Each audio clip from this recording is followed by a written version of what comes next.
it's Mr. Paul here with another exciting Earth Day project for you. For today's project, what you're going to need is your paper plate that has the numbers 1 through 6 on it, your glue stick, your scissors, and this little pack right here that has some yarn and some animal cutouts. So get your stuff together and get ready to learn about the animal food web. All right. So boys and girls, today we're learning about the food web, okay? And if you've ever seen a spider web, you'll notice that all the pieces of the web are crisscrossing. They're woven together by a spider. And what happens if some of those web pieces, some of those web strands are broken? What you'll notice is that the web starts to fall apart. Well, just like a spider web, all of the animals and plants and all the living things are connected to each other. Some animals eat other animals, and some animals eat plants, and so on. And today's project is going to show us how we're all connected. Okay, so let's see what we have here. We have 6 living organisms. We've got 1, 2, 3, 4, 5, 6. Can you guys count to 6 too? Of course you can. All right, so what we want to do is get these in number order. So we got to find our number 1. And then what comes after number 1? That's right, number 2. And after number 2, number 3. That's right, I hear you guys. Keep telling me. What comes after 3? Yeah, 4. And the next number is 5, and the last one is 6. So now that we've got those in order, we're going to match them to the numbers on our plate. Okay, so I'm going to take my glue stick. I'm going to go ahead and glue the back of this number 1, and I'm going to stick the lavender right next to the hole here. Okay, so lavender is a beautiful flower, a plant that smells really good, and people use it for like oils or for breathing, for tea. You might see these somewhere out in your neighborhood. So what comes after number 1, you guys? That's right, number 2, which is the dragonfly. So we're gonna go ahead and glue the dragonfly down to hole number 2. So here's how the web works.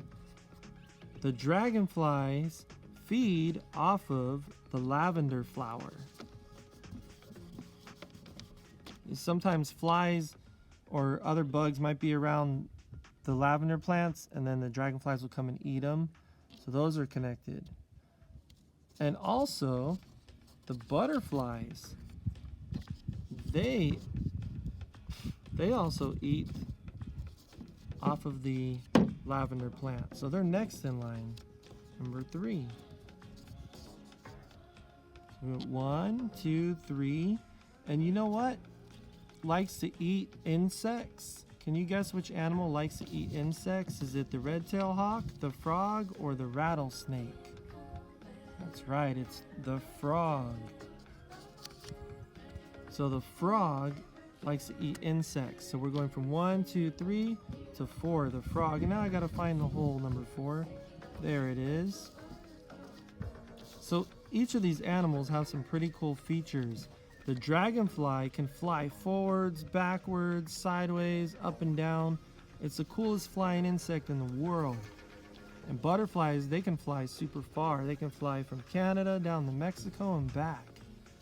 And frogs, oh man, there's so many awesome creatures. Frogs actually are born in water, and then later they can come out of the water when they grow into frogs. Okay, well, you know who likes to eat frogs? This little friend over here, the rattlesnake.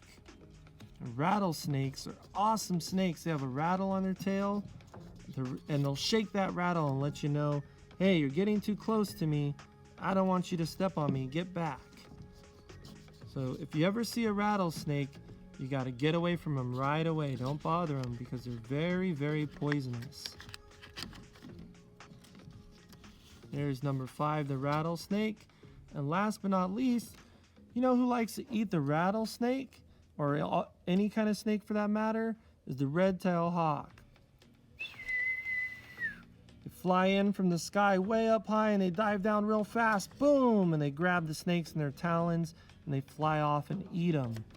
So number 6 is the red-tailed hawk. And if you're ever outside, look up in the sky and you might see a red-tailed hawk flying around. These are great, strong predators. And so all of these animals are connected and they eat each other. The next step is going to be to add our web. All right, boys and girls, now it's time to become the spider and make our web. Only this is a food web. So take your yarn and you're going to start at hole number 1. And you put the end of the yarn through the hole and then use your other hand to grab the end of the yarn and pull it through. Now this is where you're going to need an adult. What you want to do is tie a little knot right here at the end. The way we do that is we make an X and then the end of the yarn swings over and then under through the hole. Okay? So adults will have to help you with this one. You make an X and the end of the yarn swings over the X and under through the hole. And then you pull it. Okay. Alright, so let's follow the story of the food web here. Let's follow the story of the animals, and the living things. We start with our flowers and our plant life. And the insects will feed on the plants. So we go to the dragonfly at number 2. Put the end of your yarn through the hole and pull it tight until the yarn stops coming through. Hey, look at that, I got some grass. Some real grass. Here, you're supposed to be here on number 1. And pull it nice and tight. There we go. See, I couldn't pull from the end anymore. I had to pull right here by the hole. Like that. Now we're going to go to our other insect, number 3, the butterfly.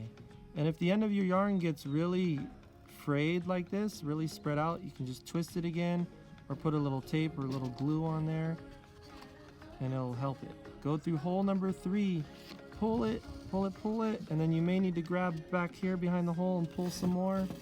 Grab behind the hole and pull some more until it's tight. There we go. See, the beginning of our web is starting. You want the string nice and tight. Remember, one of the animals that likes to eat insects is the frog. And out here you guys have desert toads. And even some frogs down there by the river in the ponds. Let's pull through number 4 of the frog, nice and tight. And the web is continuing to grow. And then remember, one of our friends who likes to eat frogs is the snake.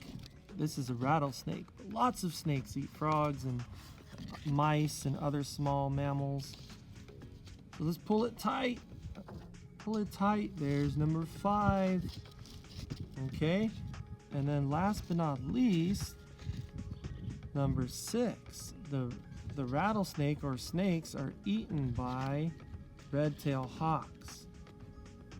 So here I'm going to pull the end of the yarn through hole number 6. The red-tailed hawk flies in from the sky.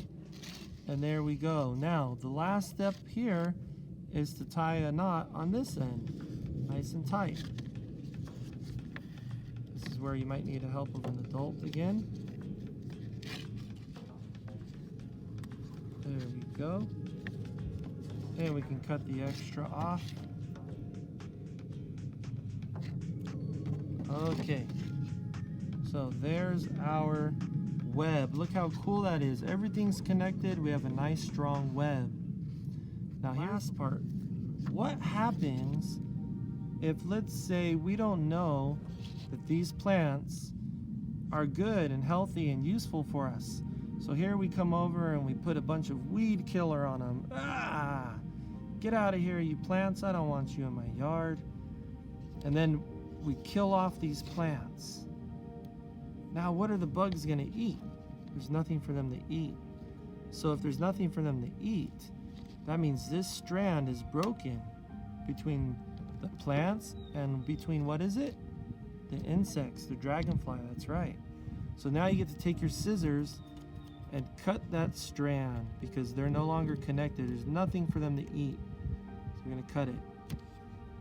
Ooh, look what happened to our web. Let's keep going. Well, if these insects can't eat, well then we have to cut that strand too. So from number 2 to 3, we're gonna cut that strand. Oh, interesting. Look at our web. It's looking kind of broken here.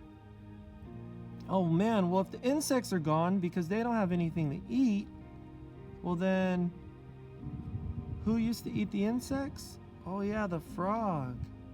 If the frog has nothing to eat, guess the frog's line is gonna get cut. Goodbye, Mr. Frog. Oh man, look at that. What happened to our web, guys?